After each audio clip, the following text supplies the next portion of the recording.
It is 6 o'clock, and I'd like to call the Long Lake Township Board meeting to order. Would you please join me in the pledge? I pledge allegiance to the flag of the United States of America and to the republic for which it stands, one nation, under God, indivisible, with liberty and justice for all.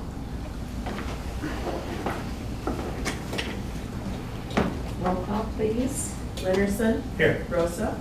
Here. Garvin. Here. Meany. Here. Shaw. Here. Wagner. Here. Okay, we have a full board tonight. Item 4 is public comment. Would anyone like to speak under public comment at this time? Hearing none, we will move on to our consent calendar. Under consent this evening, we have town board minutes of August 12th regular meeting, August 19th special, treasurer's report dated July 31st, zoning department, Grand Traverse Fire report, Grand Traverse County Sheriff's Department planners report, and correspondence. We did not get a written report from the road commission, but I think Mark probably has one with it, so. Yeah, you did not have a meeting, I don't believe, so that's probably why I did not get one, All right. so. That was postponed, that meeting? Yeah, it's Thursday night. Yeah. Okay. So we have all those that. items. We'll remove Grand Traverse County Road Commission report. Does anyone have anything that they wish to have pulled from the agenda for further discussion? If not, is there a motion to approve the consent calendar? Madam Chairman, also move. Support. Then moved by Lennerson, supported by Meany. Further discussion? All those in favor say aye. Aye. Opposed? Motion is carried. Item 6 is approval or amendment to the agenda. I have nothing to change or add at this time. I'll make a motion to approve the agenda as written. Meany? Second. Garvin? Further discussion? All those in favor say aye. Aye. Opposed? Motion is carried. Item 7 is conflict of interest statement. Is there anything on the agenda that any board member might have a conflict in this evening? I do with item number 11B, petition by Eastwood Shores residents, since I'm a resident there. Okay. Anything, any other person have a conflict of anything on the agenda? Hearing none. Carol, you'll refrain from that discussion then, is that correct? Okay. Item 8 is another public comment. Mark, I don't have you down under special reports, so if you want to. Shoot it out? Sure. Right now? Okay. We are at the end of our season on our millage projects, and we are at the point where we are more than 50% done with Supply Road. That's a long stretch. It had a lot of mix-of-fix repairs done on it. It's our eastern entrance into the county from a local road. And it'll get overlay and some wedging here. I'm hoping they even did it today with the weather, but we're at the point where that project will be done, and the last millage project to be done will be Zimmerman, and we have a delay on that as a result of Garfield Township doing water main work down there. And they have until September 26th, and then we roll to get in and get it done. It's a major artery, and as we know how bad it really is. So not only did we get all our millage projects done, but more. I think 3.4 million came in for our portion of the millage. We spent just under $5 million. So we took a lot of our general fund money in there too. That doesn't count a lot of the engineering we had to do out of pocket ahead of time. That was non-millage money. So we went above and beyond. We were asked by MDOT not to do any millage projects or any road projects next year at all because of the corridor out by the state park, the state highway that's being redone. They just had that going on and they didn't want us. And Jim told them, thank you for the suggestion, but I'm sorry, we have an obligation to our residents and we're going to move forward. We'll coordinate with MDOT, we'll coordinate with the city but we can't afford to just sit back for a year by any means. We're doing good, and we want to keep doing good. One thing I'm talking to all the townships that I represent from the road commission is that special assessment districts. We're putting together in our new budget, setting aside anywhere from $250,000 to $500,000, which may not sound like a lot in the scheme of things, but those dollars are going to be earmarked for special assessment districts or township projects that we're going to do cooperatively. So we realize that if we put that money out there, we can get some participation with residents in subdivisions to do some special assessment districts, or work with townships to get certain projects like a road to a boat launch on a lake. And I'd like to see that, project as you guys move forward with the parking lot and everything. We really need to be ahead of it, work with you folks, and design a complete fix from Long Lake Road all the way down to the lake and to the parking lot. Okay, so that would be an ideal project. Okay, one of the things that I've got to check on too is finishing out Cedar Run. There's a stretch down there by the old golf course. It is just abysmal, and we've got to take a look at that. We are in the midst of starting our 2015 budget battle, and we're going to figure out what we're going to do. We already have our projects out through 2017 basically, but we're figuring out what we're going to be able to do in 2015 to get ahead of it. So with that, it's been a great year. We've had some decent weather, and we really appreciate cooperation from the townships. When you're looking at your budget for the 2015 year, you might be putting away some money for an SAD or for a township match project or something to that effect. And even if you start in 2015 and roll it over to 2016, it might not be bad. There's a new, we never had a way to accept township project requests nor special assessment districts. We just took them when they came because frankly they were far and few between. But ironically, since the millage passed, we've had such an increase of requests. I think, and the question always comes, well, if you're paying state tax on fuel, state and federal, and now there's a county-wide millage, why are you asking the citizens to do special assessment districts? We're not. The special assessment districts are coming forward citizen-driven because they realize that they can take some of their money and they can take some of the road commission's contribution and potentially the township, and they can get their subdivision, the local road, repaired or replaced, which is not a bad thing. It's reality in a 20-year plan. It'll be 15, 20 years before we can get some of those roads, and they won't be there in 3 to 5 years. So people are stepping up. So I had a township official ask me last night, why are you asking the residents for more money? We're not. We're just saying, if you come forward, we're setting aside money to do it out of general fund. And so we look at, like we're doing the major projects up here, and now we get this participation on the back end with the residents and potentially townships. We could shorten that 20-year span where we could get it turned around a lot sooner. And I think that's because they see what's happening on the road. So, and of course, we've been affected by a lot of the projects, like the West Front Street is affecting your township actually. And so we're routing traffic, and we're routing them north, west of town and around out to 72 Barney, out and around. We cannot drive them through Middleton campus, driving through the private lanes back there. But if you go back there and stand in the helicopter pad at Munson, you can see exactly where everybody's going through. So, and that project will be, the city said that project will be done by the end of October. So maybe a little less congestion on that end of your side of your township. So It's going to be that much better when you close Zimmerman Road next year. Well, we're not doing weeks, 2 weeks, yeah, I didn't see you sneak in, I would have been different if I knew you were sitting behind me. What percentage are you looking at special assessment wise from the county road? Well, on a special assessment district, we're capped at 25%, Okay, okay? The first one that came to our table was like $320,000. And we, so we gotta do, we're coming up with 25%.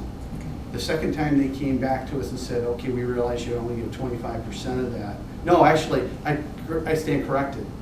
Our 25% of our 25% was like $320,000 of their project. oh, wow. It was a huge, Huge amount. well over $1 million.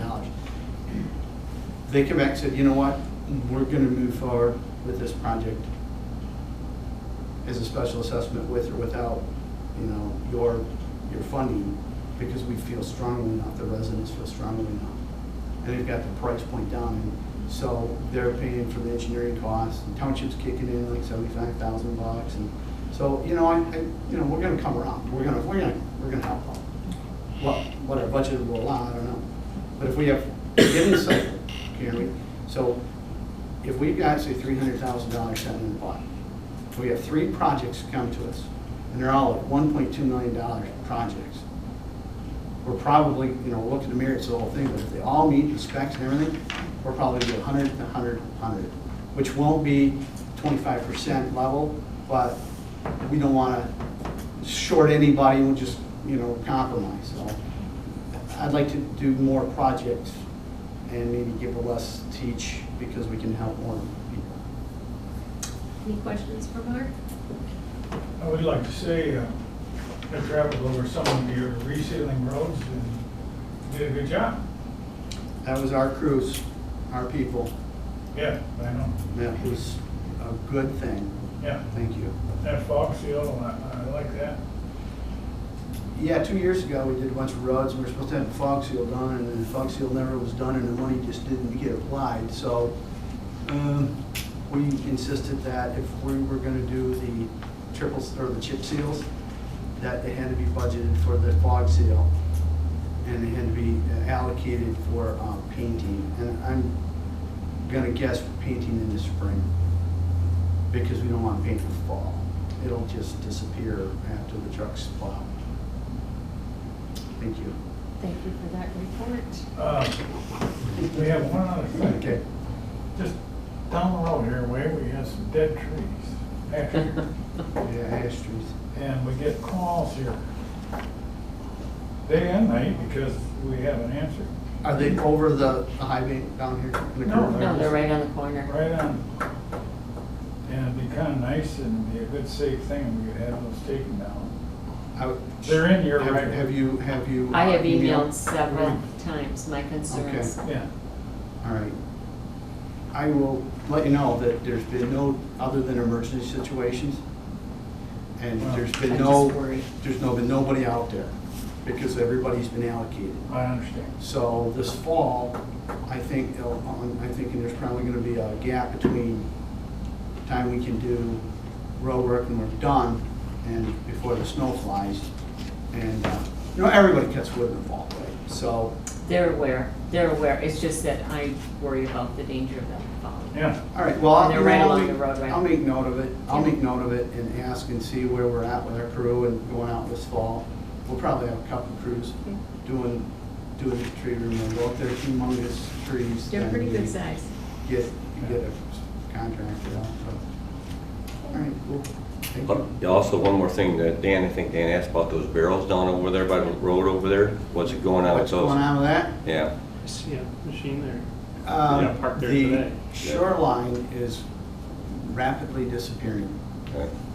The lake has washed it away, and it's getting to the point where it's gonna be critical mass, where we literally could lose that bank.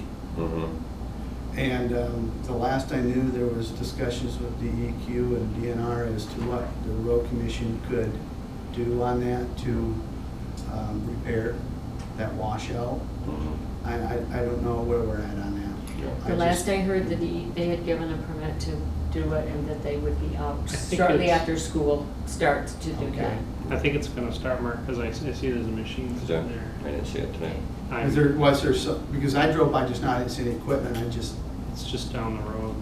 okay. I'm assuming that's what it's there for. That was the last report that I had gotten. Yeah, and I just didn't, well, we didn't have a quorum, so we did not meet. Yeah. And that was when we get our, kind of our update on that, the everything update.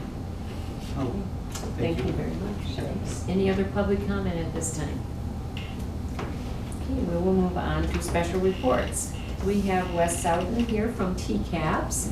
You have some information that he's handed out, and I believe you have someone else with you is Scott Hardy. Scott Hardy, I'm on okay. board.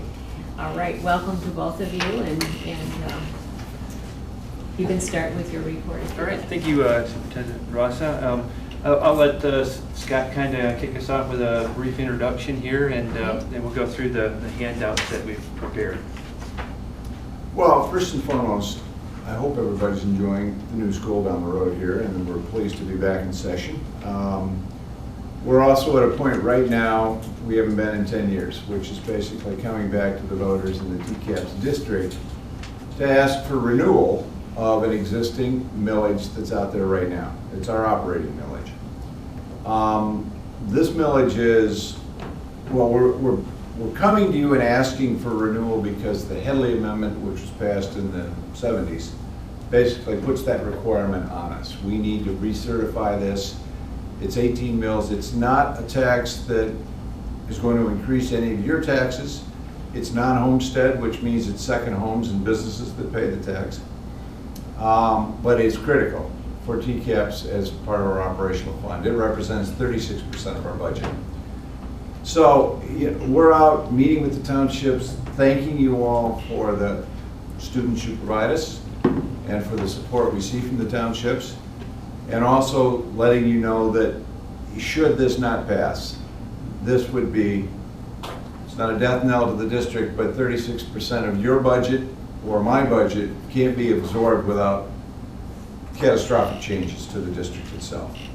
So again, I think the important point of this, and the reason we're out talking to township officials and answering all the questions we can, is we can't fully operate without it. So we really need your support, and we need you to tell your friends, your neighbors, whoever, how important this really is to the district. And again, it's not an increase in the taxes you pay currently, and it's a tax paid primarily by, well, exclusively by second homeowners and businesses out there.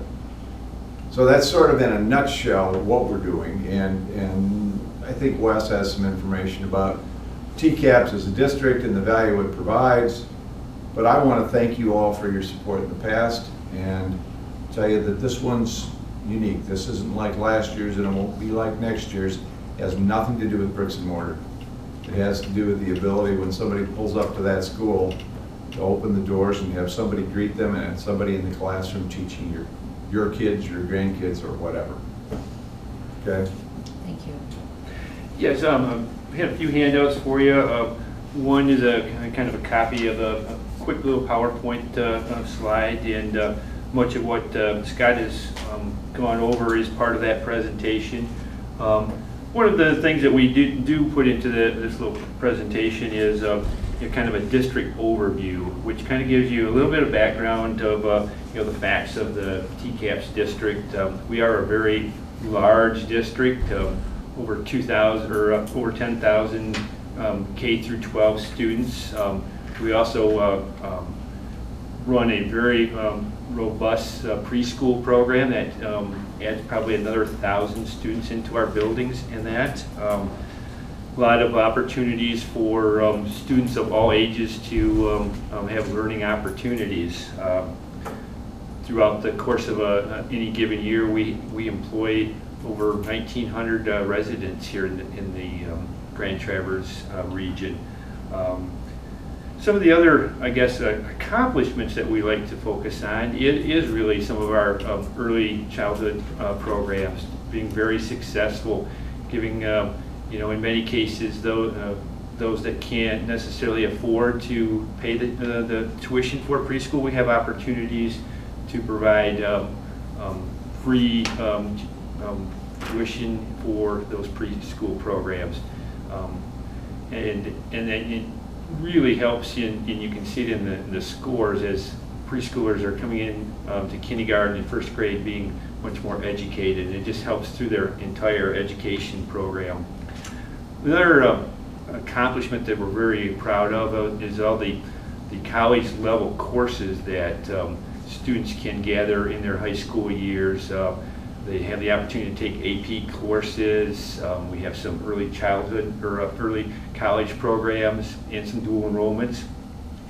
And those courses and those opportunities alone have saved the parents of those students upwards of $2 billion in annual tuition costs that they have saved by enrolling in TCAPs, taking those classes while their students are in high school, getting college credit for those classes, but yet not paying the tuition. So those are really some of the highlights that we like to bring out. And as Scott had said, this millage renewal request of the non-homestead operating millage is going to be on your November ballot. Very important for the district, 36% of our budget. And it's a millage that we're required to levy for the TCAPS district to receive all of its state foundation per pupil funding. So with that, I think I'd like to open it up for questions. We have a frequently asked questions handout for you and a little card, but love to take any questions you might have at this point. Board members have questions? If you've got questions, it doesn't help to not ask them now, because we need to know if there Sure. are concerns or problems or whatever. Sure. It doesn't help me to sail into November thinking everything's hunky-dory. We tried that last year, it didn't work for a while. That's very true. I think TCAP's doing a good job of getting the message out. Like I said, I think folks are generally aware of it, so. Good. It's critical that we not look at this as just another TCAPS request for money. I mean, we'll be back probably next year at some point asking about money for buildings and trying to provide equity in the facilities that we have. This one's just to keep the doors open. And again, it's mandated, as Wes said, by the state of Michigan.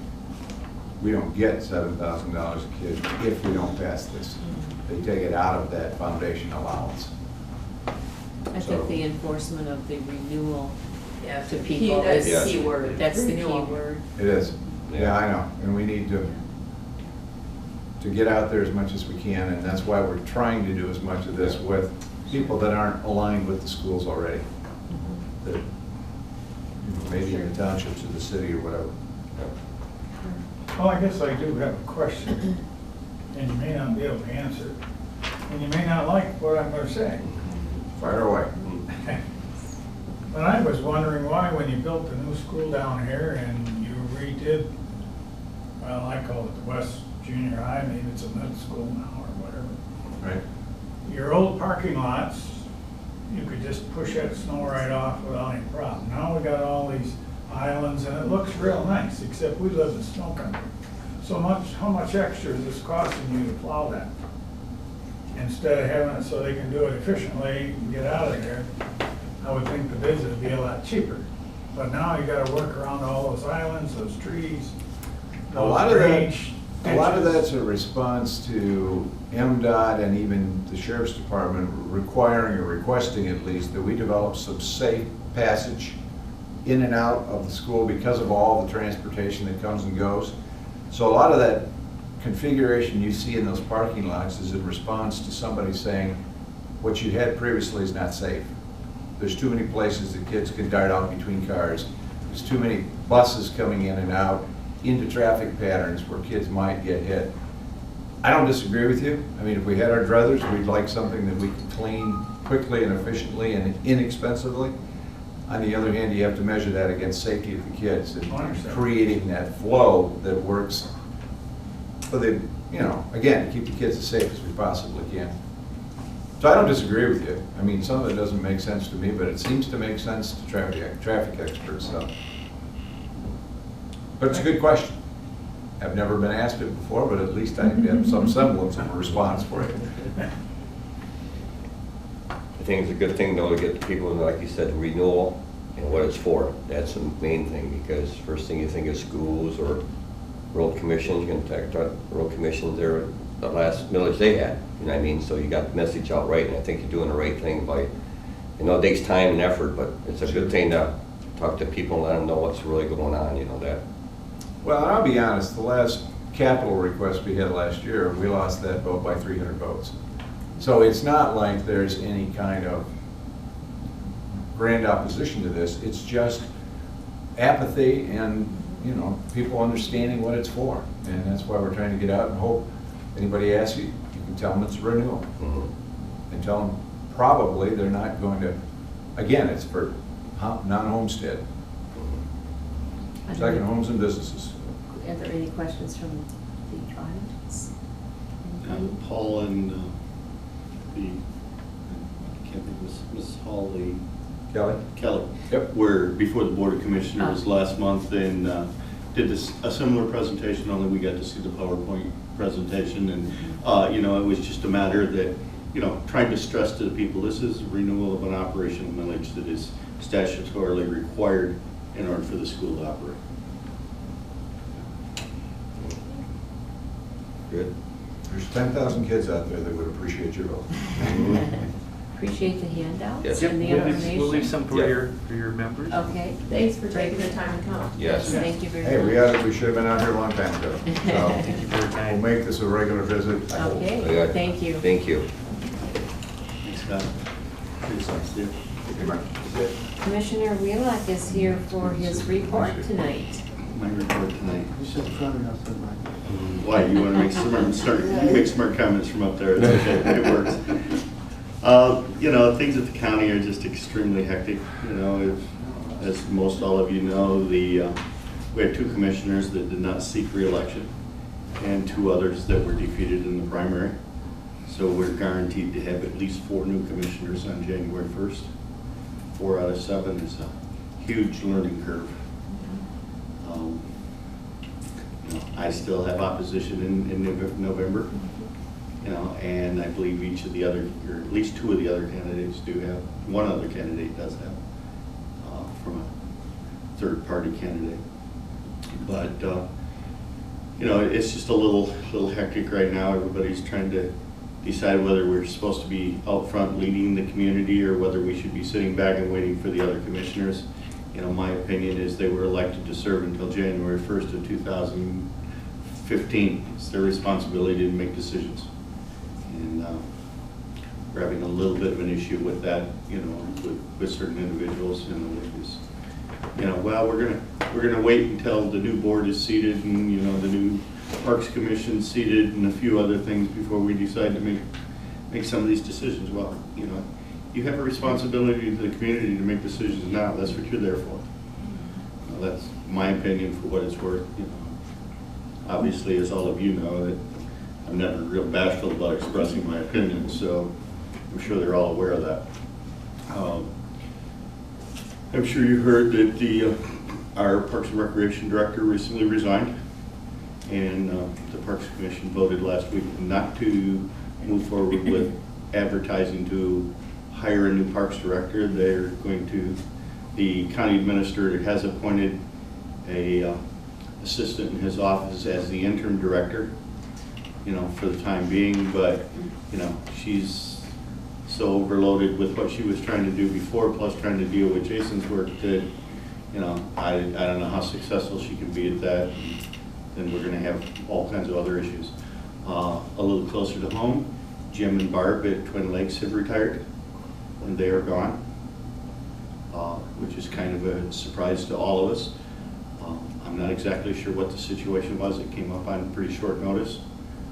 I'm told it had nothing to do with Jason's resignation, which it was kind of coincidental that it all happened at the same time. But I know Jim was having some significant health issues early this spring, and I'm hoping that isn't what caused the problem now. But Jim and Barb have gone. They have retired. And so now there's, another issue about where are we going to go with Twin Lakes? We've had that discussion for a long time, and all of you have participated in a number of public meetings where we as a community told the county Parks Board that we wanted to keep this facility open to the public. And there's been a lot of discussions one way or another how to do that. But, for right now, we're just kind of at a status quo situation. I don't know that they're going to replace a full-time caretaker living in Twin Lakes. That is a huge budget item, to be honest with you. It truly is. Especially when you take a gentleman that's had 20-some years of longevity, it was on a defined benefit program and all those kind of things. His wages and benefits, and hers also, because they were both county employees, became a very significant financial line item in the budget for Twin Lakes. So, where that's going to go to, I know there's been some discussions in the past about whether or not we'd be better off to contract with a, for lack of a better term, an event planner or someone to manage the facility that would take care of the reservations and oversee the facility. There's pros and cons to that. It tends to take away a small piece, or at least a portion of the public availability of the facility. But maybe it makes the facility more viable, and gets some updates, if one thing or another, there's some upgrades to the facility that could probably be done. If it was being used more, there would be money available to make some of those improvements. So I don't know where they're going to go to with that. At this point, it's in the Parks and Recreation Commission's hands. One of the things that was discussed before the Board of Commissioners was how much the County Board of Commissioners should have to say about that. And it's always, we've talked about it in the past.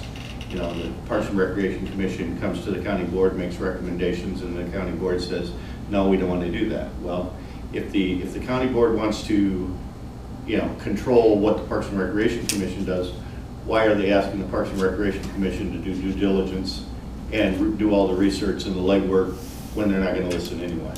So, but again, 4 new commissioners, what's that going to do to you? It's going to make it,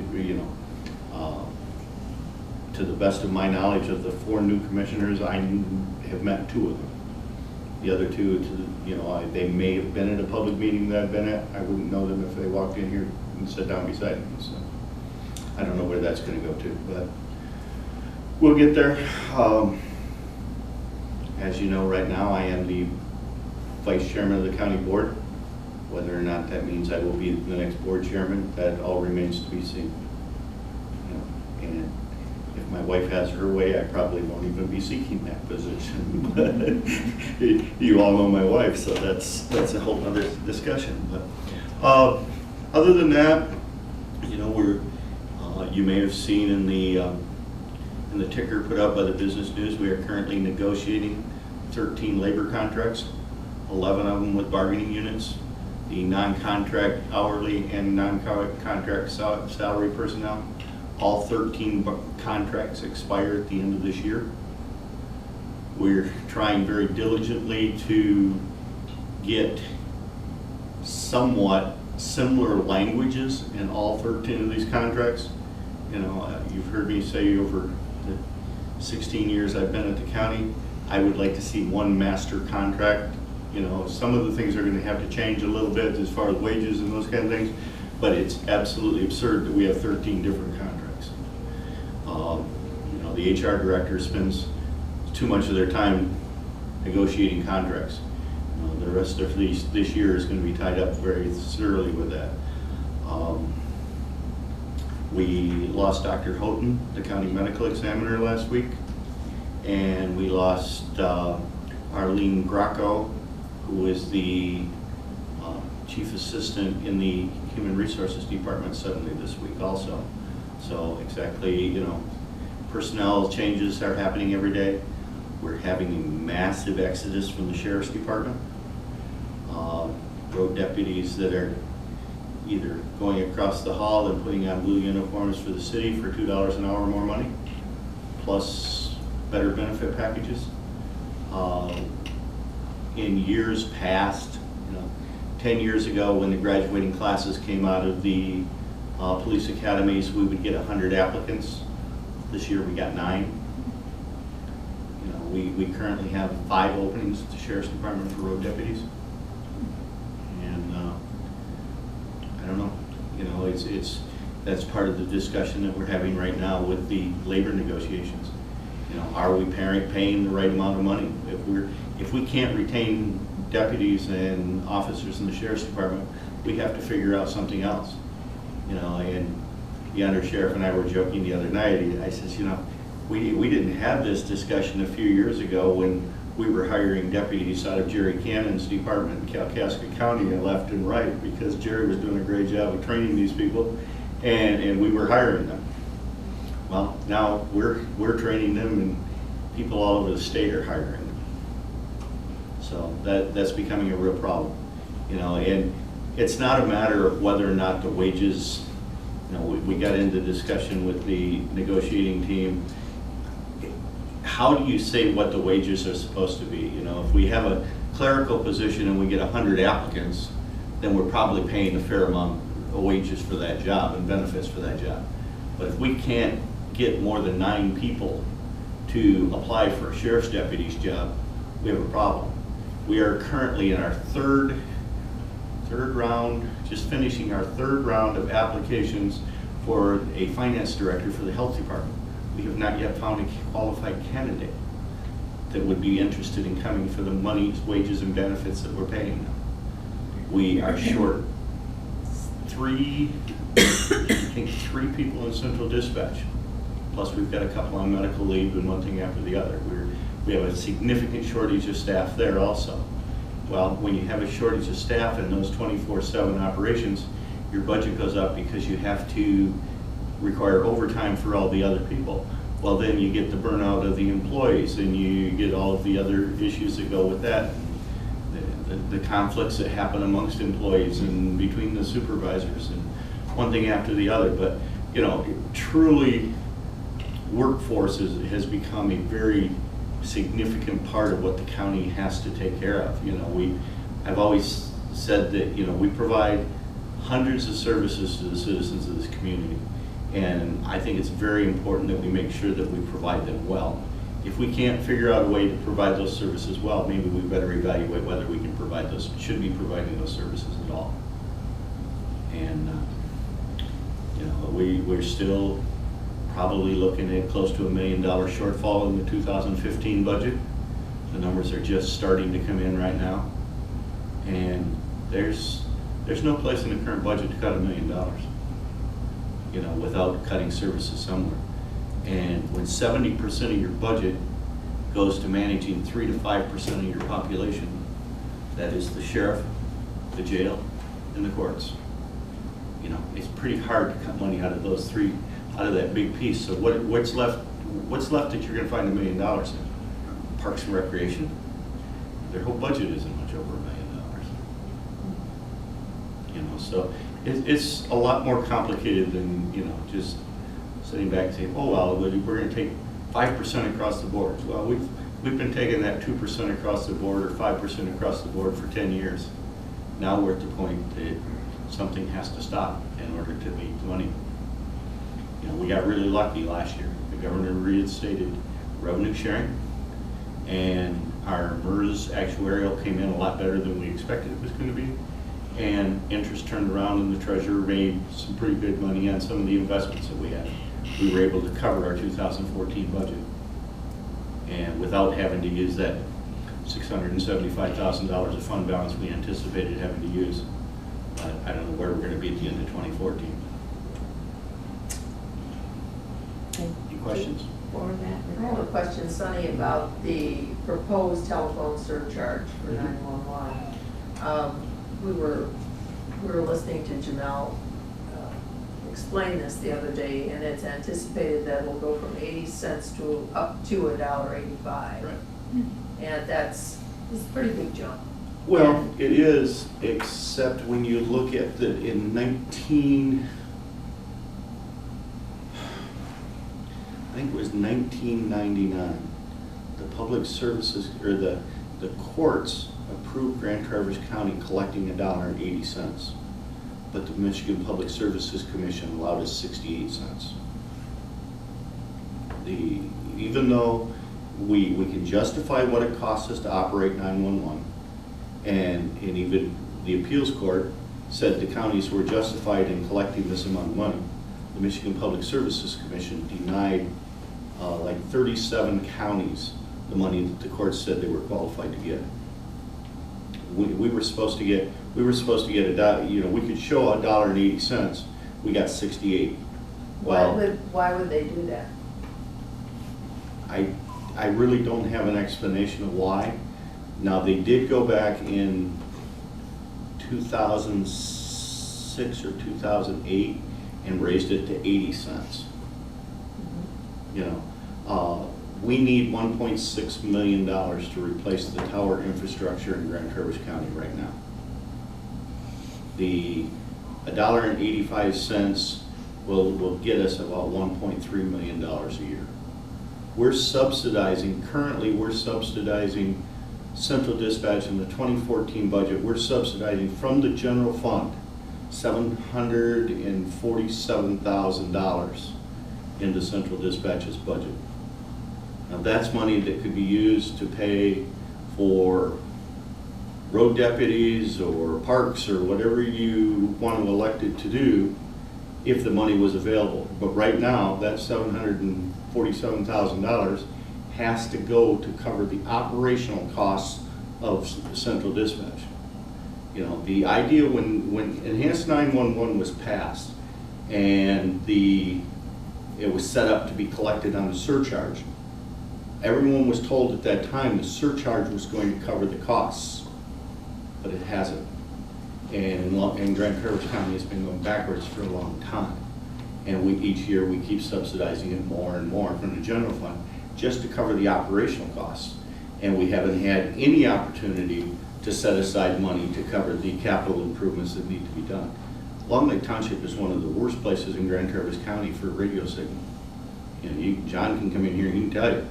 You know, I've been on Exodus Drive and down in Lake of the Pines more than once in a house and not been able to talk to the rescue squad that's sitting in the driveway. I've worked all kinds of accidents along North Long Lake Road, Cedar Run, Road 72, you pick. And I can't talk to the road deputy that's blocking the traffic at the end of the accident scene from the car. You know, it's just, there's just so many dead spots, and the only way to fix that is to put different types of receivers and transmitters on the towers. You know, we have transmitters on a number of the towers, but we don't have receivers on them. So is that central dispatch may be able to talk to you in the house, but you can't talk back to central because there's no receiver on that tower that's between here and there to transmit it back to them. The infrastructure is 30 years old in Grand Traverse County. It's that simple.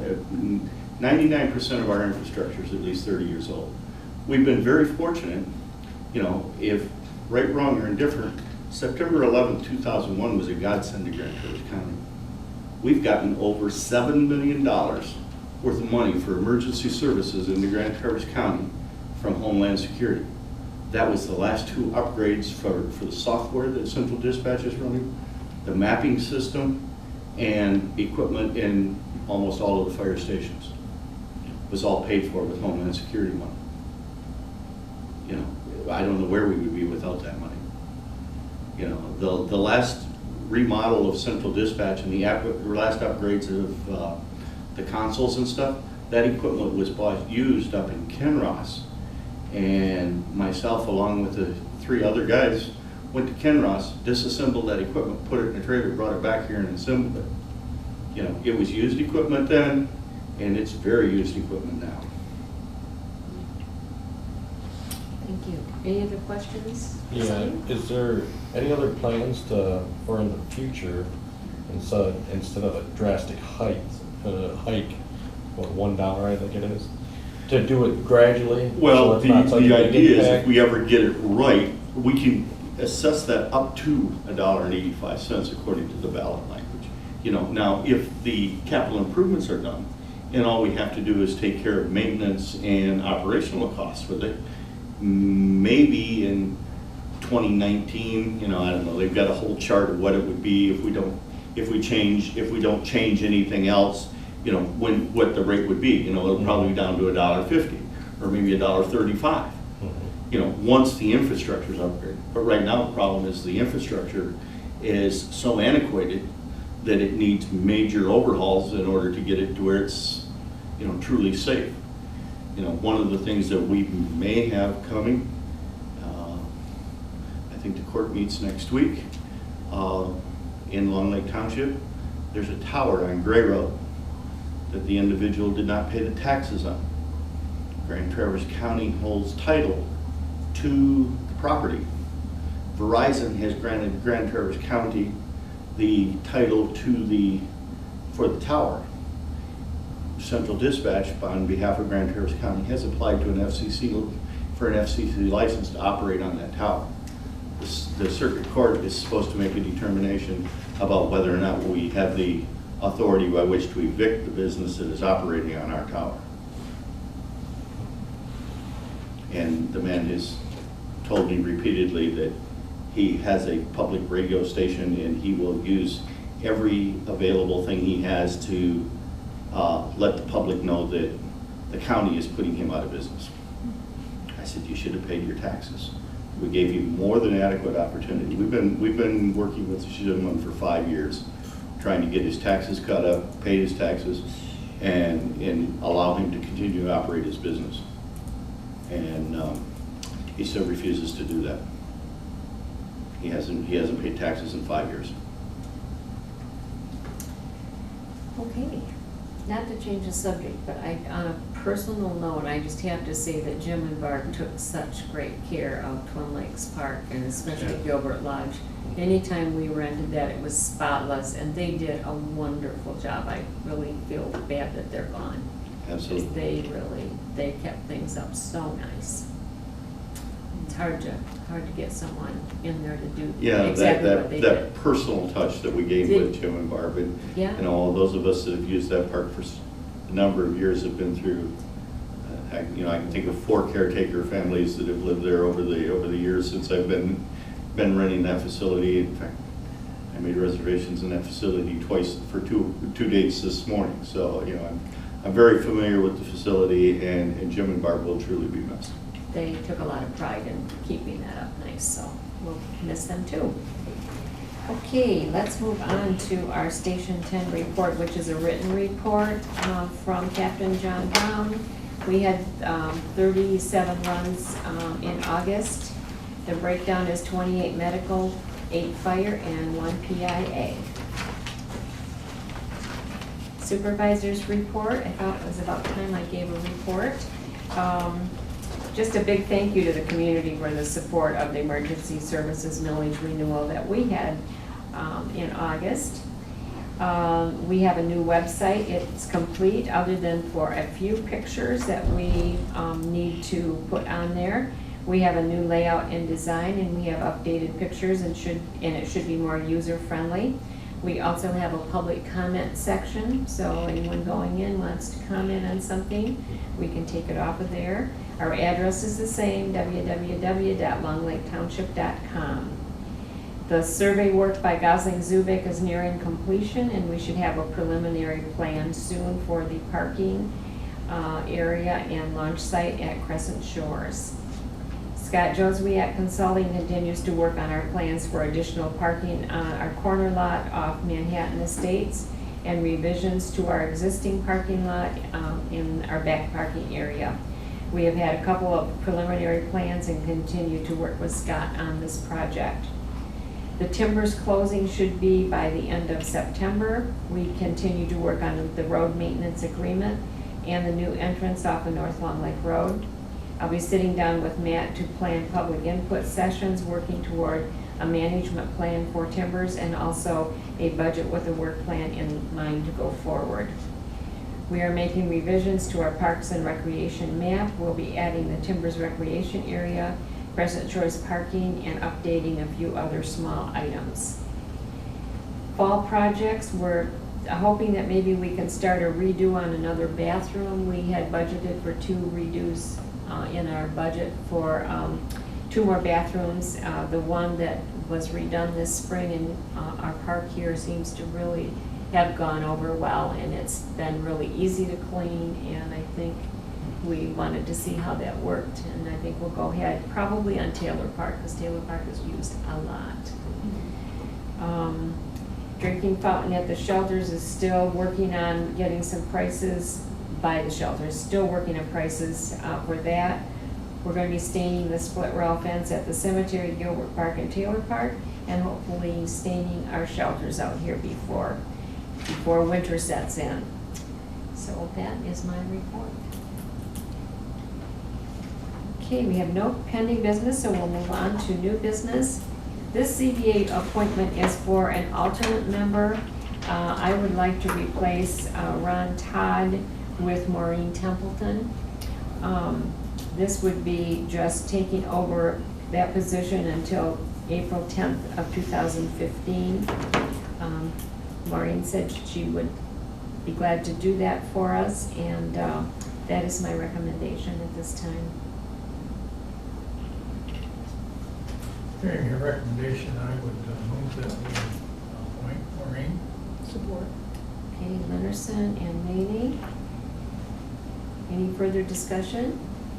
All those signify by saying aye. Aye. Opposed? Motion is carried. Item B is a petition by Eastwood Shores residents regarding the passing zones on South Long Lake Road in the Eastwood Shores area, which also is in the area of our South Long Lake Forest, where we also have our fire water station there. Since that passing lane was put in the park and that fire suppression area was added, and there has been some close calls evidently there that the residents coming out of Eastwood Shores have seen.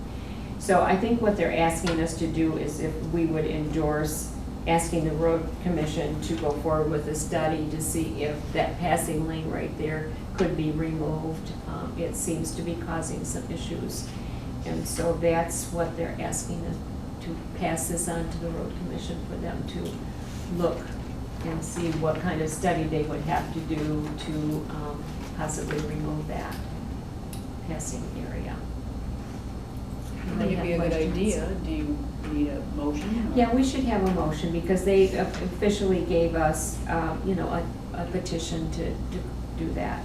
Okay, I'll make a motion to support Eastwood Shores residents in their petition to the Grand Traverse County Road Commission to remove the passing zones on South Long Lake Road at the Eastwood Shores intersection area.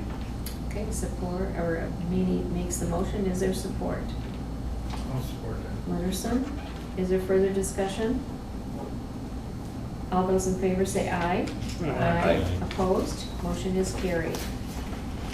We move on to our bills. Check register report first.